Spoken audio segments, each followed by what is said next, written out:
So, thank you. Hi, everybody. Let me just check. Are you hungry to learn? Please, hands up if you are.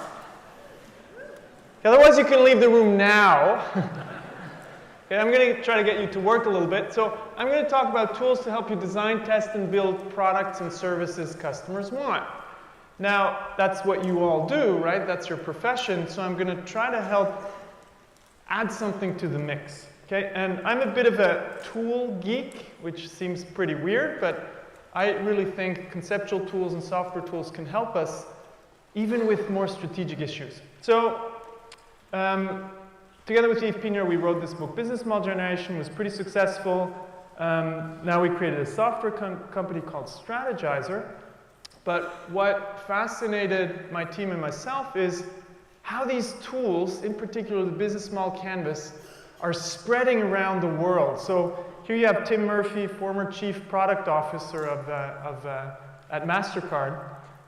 They adopted the business model canvas, first with 300 product managers, and then they spread it out to marketing people, 200 marketing people, because they want a better language to collaborate. They want a language to explain how they're creating value for their company, and a language to explain how they're creating value for their customers. And I'll tell you what I mean with language, a shared language. So let me just check, who of you knows the business model canvas? Okay, so a couple of you. Who's used it a lot and is really good at it? Okay, anybody want to come on stage and talk? Then I can sit back. So at MasterCard, they spread this with an online course. They wanted to get people trained so they would better collaborate. Now, why do we need business tools like the business model canvas? Well, I want you to picture this image here. Think of yourself, having to go through heart surgery. Okay, you have to go through heart surgery. Pretty dramatic, heart surgery. Okay? Then you're carted into the operating theater, and your surgeon shows up with one tool. One tool. A Swiss Army knife. Yeah, you're laughing now. Imagine you're in that operating theater. You wouldn't laugh, right? So, in business, we often use pretty basic tools. I think we did a little bit of survey, and one of the tools that was most popular is SWOT. Nothing against SWOT, but come on, we can do better. So surgeons have several tools to perform surgery because it's a profession, and they're trained for 13 years to do so. And I think when it comes to more strategic issues, when it comes to innovation, we should have these tools and we should be trained in these tools. In the operational space of business, we actually have these kind of tools. Second image, before I move on. Anybody know what this is? It is a mobile phone. It's actually the first one. The Motorola Dynatac, okay, 1985.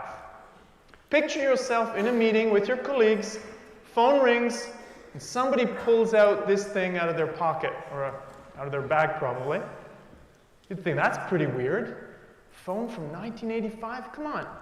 Well, that's what we do in business often. We still have tools from 1985. Now, those tools were great for that era, but today, the world has changed. It's faster, it's different, technology, globalization, and so on, so we need tools from today. I think that's very important because often we have pretty difficult tasks, in particular in product management, where we need to understand users and customers and create great stuff for them, while the entire world is trying to do something similar, so the competitive pressure is pretty high. So let me draw, if we can switch to the iPad for a second, let me draw why we think business tools are important. So you might have an idea with your team, with a startup in a large company. In case you didn't realize, this is an idea. And you want to go over here. Okay? You want to get from here to here. Anybody know what this is on the right? Come on. Yeah, it's a $1 billion business. You can see that. Okay? So we're going from here to here. Now, traditionally, we write something like a business plan or a product plan, and then we execute, right? And we say it's a pretty linear undertaking. But if we're honest, Is it really a linear journey going from the left to the right? A new product, improving product. It's more like this, right? Who's lived this journey? Hands up if you lived this journey, right? So this is actually a lie. And what we're going to do now is we're going to look at tools, okay? Now, again, like surgeons, not just one tool. That would be a lie. If I tell you, hey, the business model canvas does everything, I'd be the biggest liar in the world. So we actually made one more tool, but I think we need many, and this is the tool we're going to explore together today. You got it on your seats. This is the value proposition canvas. That's what we're going to look at together, okay? New tool from our new book. If we can switch back to the slides, please. We can switch back to the laptop. Great, thanks. So the business model canvas, there are a couple of things we learned that really worked. The shared language aspect that I mentioned at MasterCard, this is one that we really see across the world. Using a tool like this, just for one task, to describe how you're creating value for your organization, is very powerful because you make your conversations tangible. Your strategic conversations become tangible because you put Post-its up there. Something we underestimated, it makes things concrete. And this picture changes while you're trying to figure out what's the right business model, right? Now, why is this so powerful? Because if you look at how traditionally business conversations often happen, new product, new value proposition, new business model, this is how the conversations usually look like. You have a group of smart people around a table, experienced, and somebody starts. Oh, we need a new value proposition. Okay? We need to launch this new product with a great value proposition. What does value proposition mean? Okay, if you have no shared language, this is what happens. Huh? And then it's the next person's turn. Yeah, I think we should use this technology, and we should do this, and we should do that. Huh? And we should hire that person I met at the conference, really great person. Okay? Huh? Do you know how you call these kind of... Who's actually been in a meeting like that? Hands up. Who hasn't been? Okay, that would be you're the luckiest person in the world. You know how you call this? You know how you call this kind of phenomenon? Yes, it's a meeting, but there's a specific term. It's called blah, blah, blah. Okay, Dan Rome, a friend of mine from San Francisco, he wrote a book called Blah, Blah, Blah. What to do when words don't work. So words are fine, but it often degenerates into verbal diarrhea in meetings. So you want to use other tools, visual tools, that complement that, to get out of the land of blah, blah, blah, to make things tangible. Now, when we're in product design, yes, we have personas, so we start making things more tangible. Those are the kind of tools I'm talking about, okay? So any problem can be made clearer with a picture. And when we say personas, I like what Katie said this morning. We're not talking about stock photos. Okay? We're talking about something else, and I'll show you what I mean with that. This makes the picture clear when it comes to business models. Now, is one tool enough? Of course not. For those of you who use the canvas, you also know its limitations. It doesn't do everything, of course. It's like surgery. You need several tools to build a great product with a great business model, because you also need a great culture and so on. So we came up with a second tool, which we're going to explore together now. It's called the Value Proposition Canvas, okay? Value Proposition Canvas. We wrote a book around it coming out in October, Value Proposition Design. You can get 100 pages for free. So the model, everything you have in front of you is supported with 100 free pages online, so you can have a look.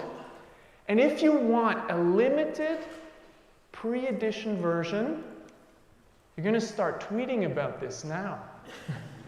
Okay, so turn on your phones. Go ahead.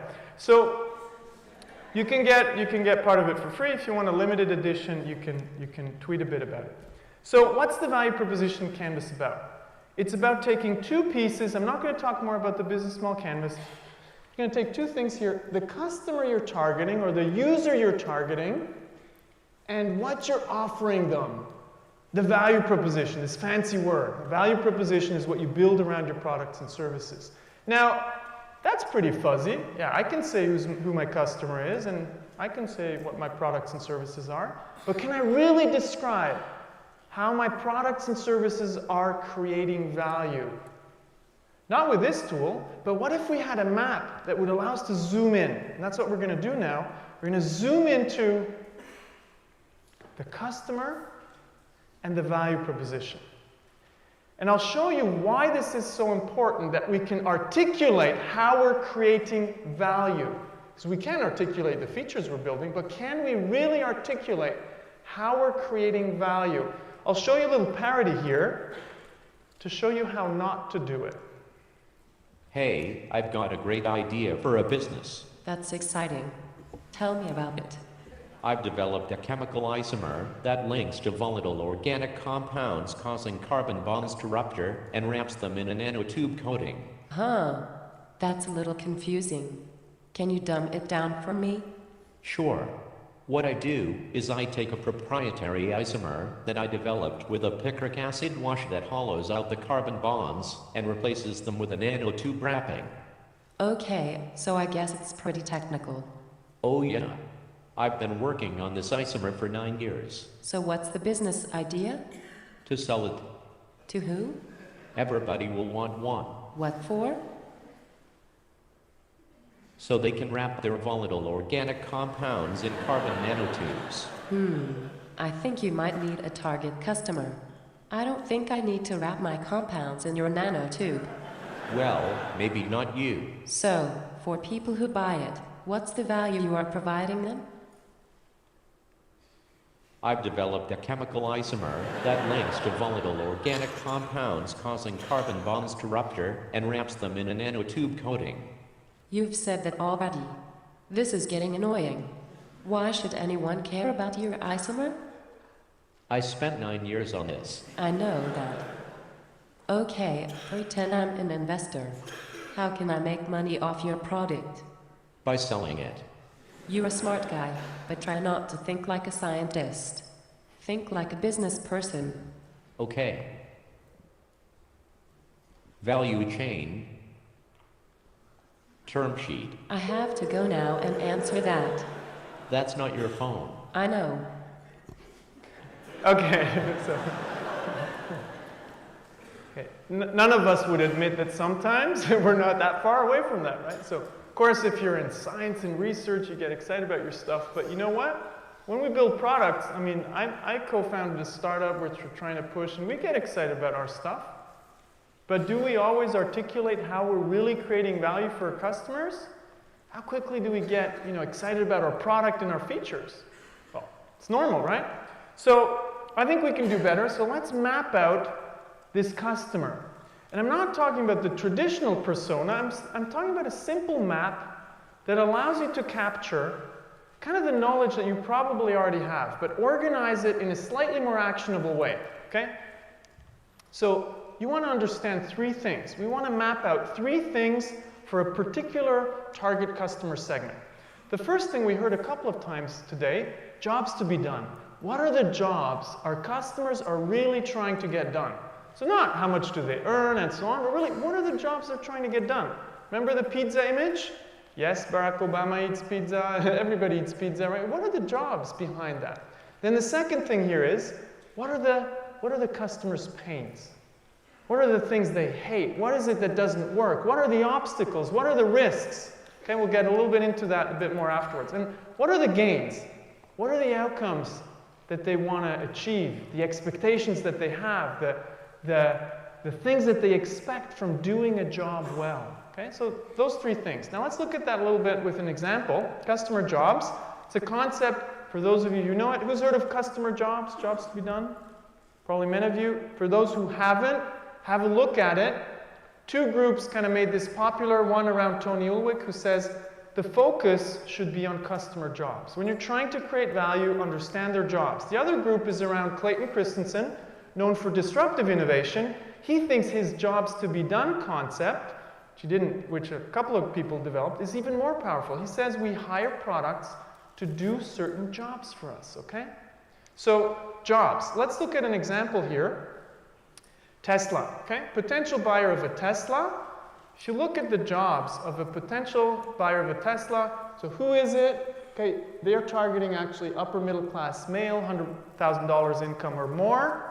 What are the jobs these people are trying to get done? So you make a list. of the jobs that you think they have, and obviously you're going to do your research to figure out what they really want. Commute to work, personal mobility, occasional long-distance trip, right? All the functional jobs. But then there's the emotional jobs, right? Like convey an image of success. So you want to figure out what are really the jobs they're trying to get done. And then beyond the solution itself, electric vehicle, or, sorry, I didn't mention Tesla Motors, for those who don't know. It's an electric car, okay, but a pretty fancy one. So here, you don't just look at the jobs related to an electric car, or don't just look at the jobs related to a car in general, but think of the customer more holistically. What are all the things they're trying to get done? But then you move on and ask yourself, well, what are the pains here? What are the things that are preventing a customer from doing the job well? What's broken in the solution? What do they fear? What are the risks? What are the obstacles? So if we take the potential buyer of a Tesla, what are all the things here? Some related to electric vehicles, some a little bit less, right? Lack of charging stations, a fear of that, fear of accident and harm, general stuff for a car buyer. So map out for your customer all of the pains they have, okay? Then the next step, pretty straightforward, the gains. The outcomes that they want to achieve, the things that they expect. If they do this job well, what are the gains that they get, okay? So this is more of a task.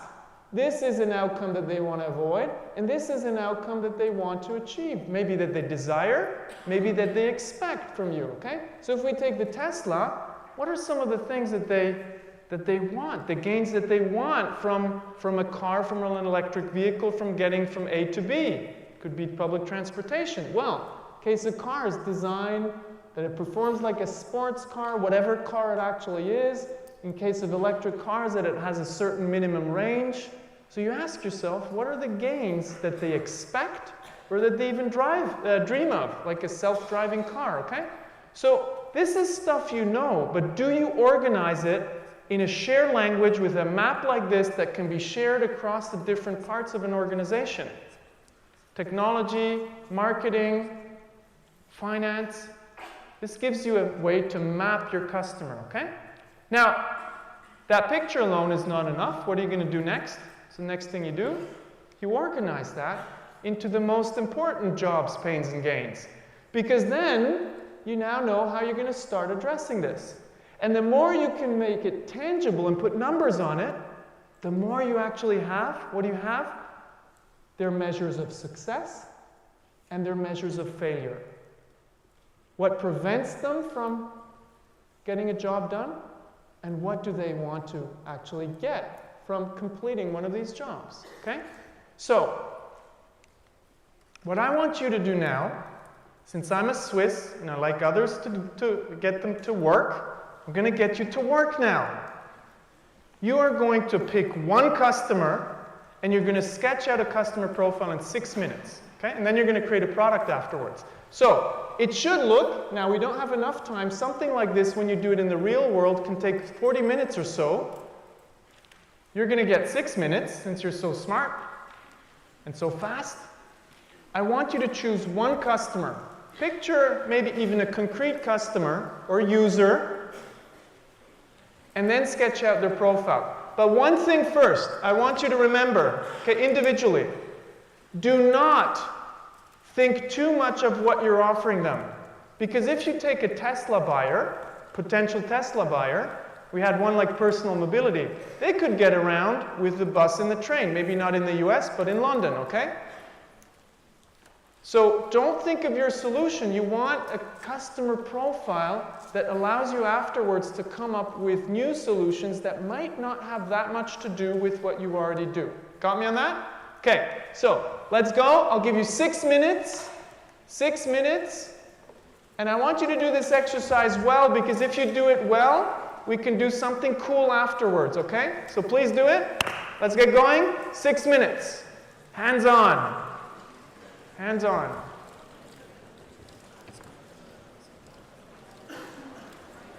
And for those of you who don't do it, who don't work, it's a clear sign that you've never seen a customer and that you're not interested in creating value for them.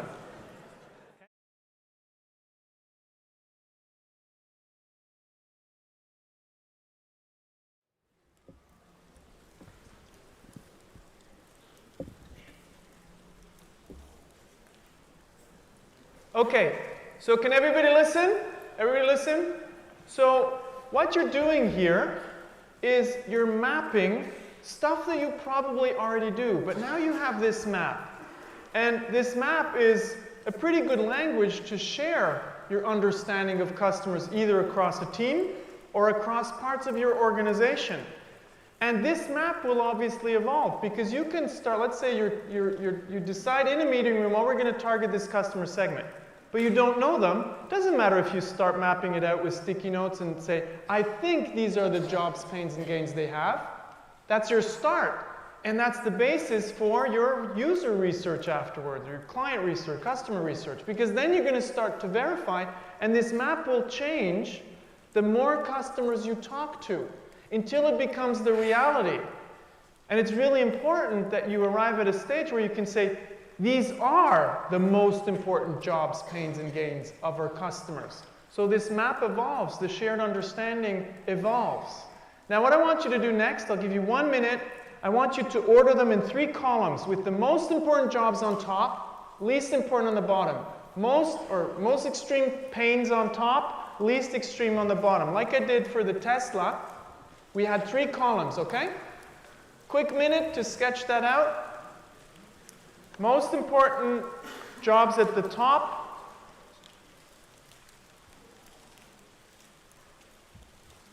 Of course, you would usually do this on a big poster or in a software.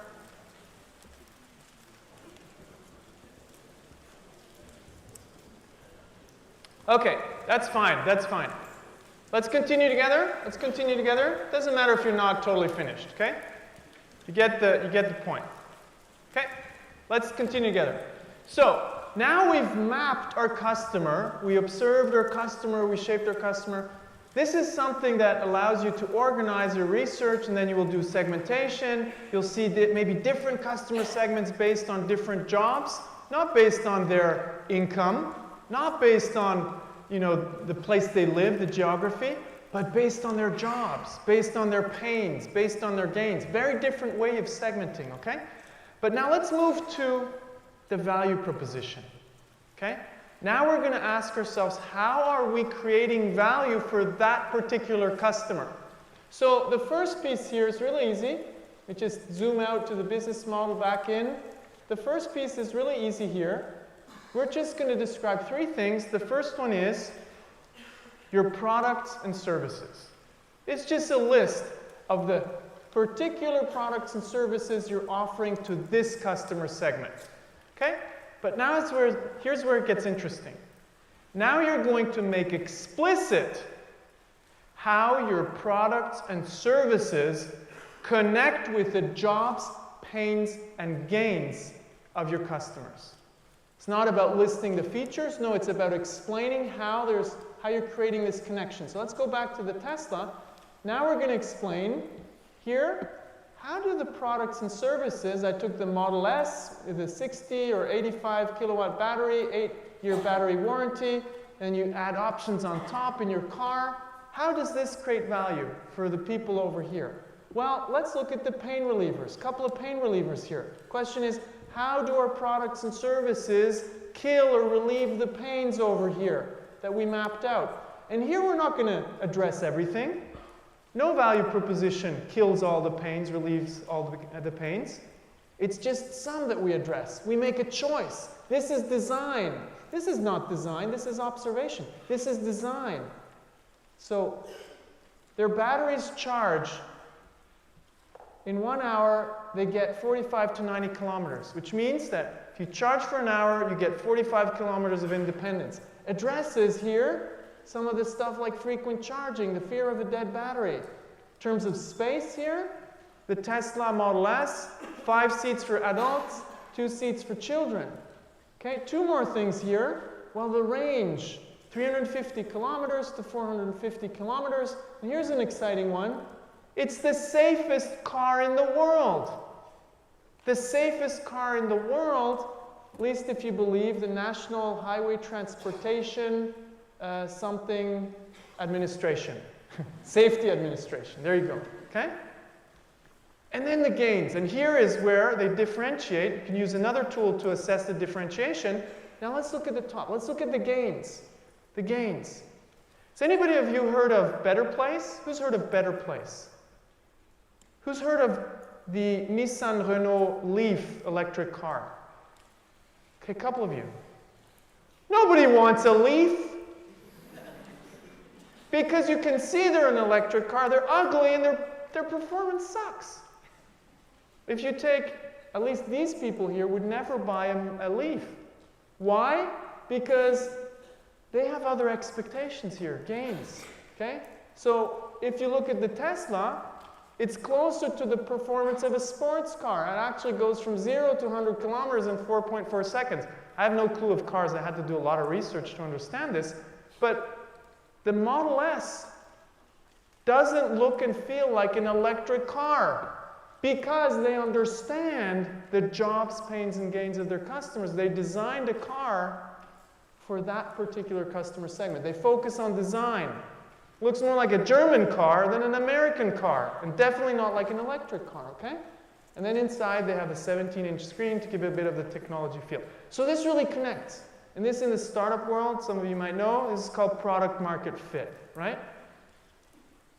Better Place went out of business because their electric vehicles sucked and their business model was broken, but they did not understand their customers, and they definitely didn't test their customers, okay?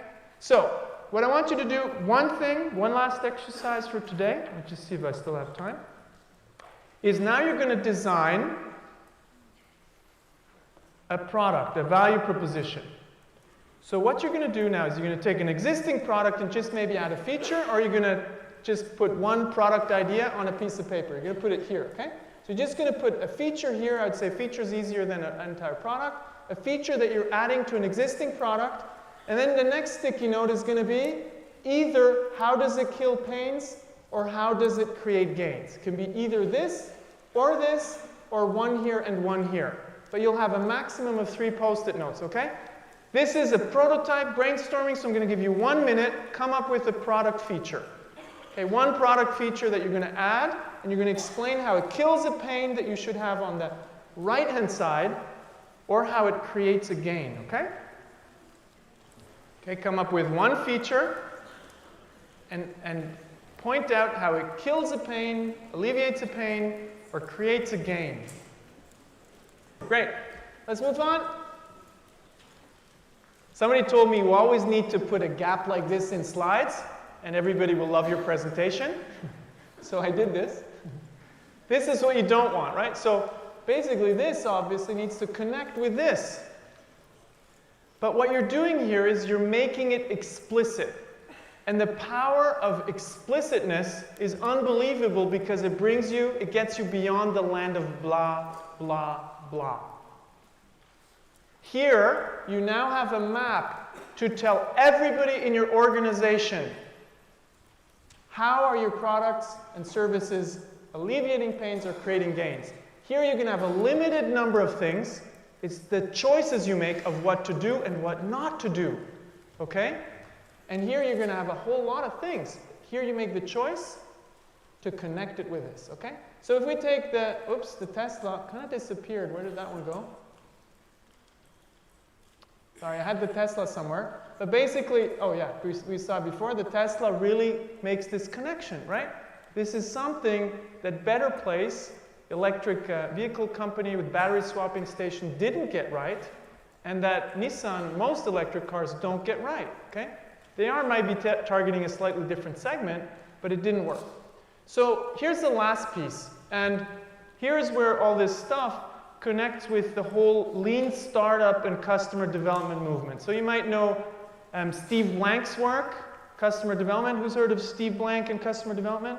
Who's heard of lean startup and Eric Ries? Okay, you should have both of those books from those authors, together obviously with our books, please, as part of your methodological tool set. Okay, when you do your methodological shopping, the testing part is very, very important. What I mean with that is you're going to take this and you're going to figure out what are the underlying hypotheses. I'll give you one example from the first thing we did. We created an iPad app, which was long ago before we moved to a SaaS app. to sketch out business models, okay? We had two hypotheses, two things we said need to be true for our idea to work. First one was, people need to want to use software to sketch out business models. The second one was, we said they need to want to pay $29 for an iPad app that does that, okay? That was our hypothesis. So what did we do? We designed a test to prove if these hypotheses were right or wrong. We did the traditional thing for us then that was revolutionary. It was the first time we really started testing. Put up a landing page. It said it does 1, 2, 3. We asked people to sign up, and then we asked them to pay $100. 50% said, you're criminals. 30% said, this is too much. I'd pay 60, 20, 10, 12. So we got their highest price. And then the rest said, where can I send you the money? So we actually learned. And from then on, we started to test all the time. But one thing that we learned is testing is damn hard. It's really hard. We did a lot of interviews, and we didn't get really great results. This one was good, but then the testing we did afterwards in the enterprise space was not as good. So we came up with a new tool. This is the last concept and tool I'm going to throw at you. I told you I'm a concept geek. Can't talk to my wife about concepts, so I throw it at audiences. So we came up with a test card. And the test card allows you to test the hypothesis underlying your ideas.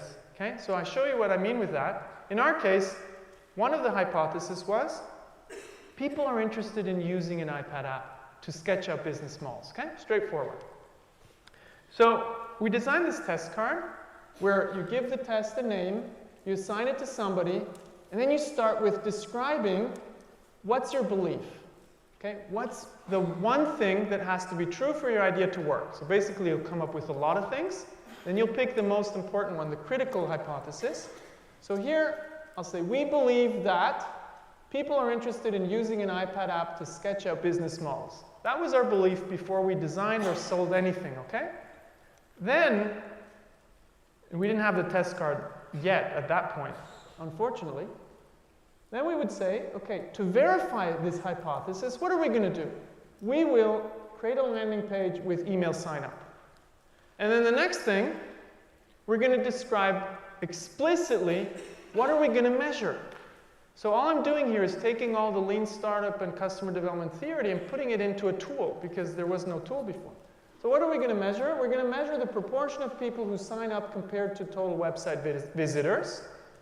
And then we're going to put a threshold there saying, we were right if, we were right with our hypothesis, we were right that people were interested if over 20% of visitors sign up.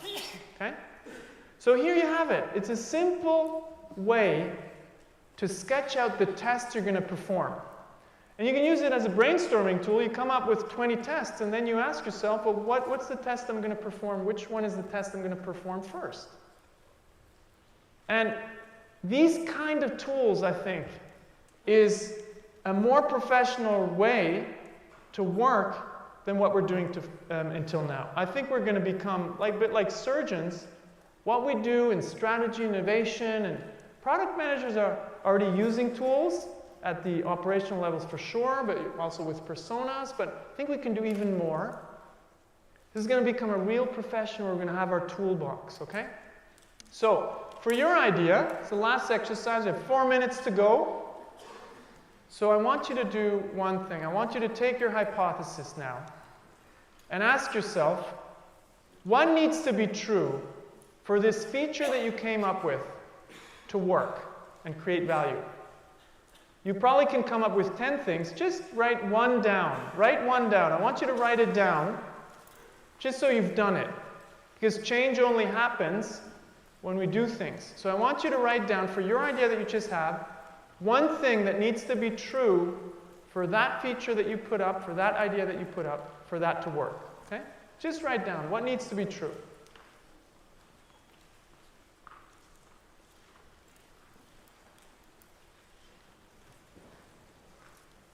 Okay, so